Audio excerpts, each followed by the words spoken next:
হলো ছোটবেলা গল্প শুনেছি, বট গাছের নিচে শুয়ে শুয়ে আল্লাহর গালি দিচ্ছে। আল্লাহর কেমন বিবেক, ইয়া বড় বট গাছ আর বট ফলগুলা এত ছোট ছোট, আর লাউ গাছ আর কুমড়া গাছের এটা কি খুব মোটা না চিকন?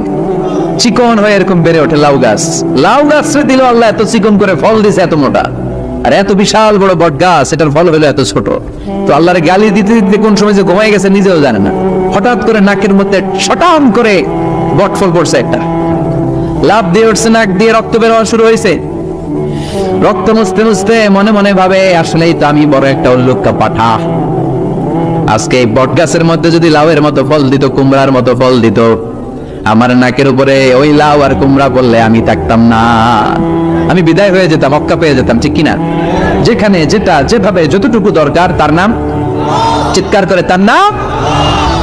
আল্লাহ বললেন আমি হলাম রব্বিল আলামিন, জগৎ সমূহের রব। আলাম মানে একটা জগৎ।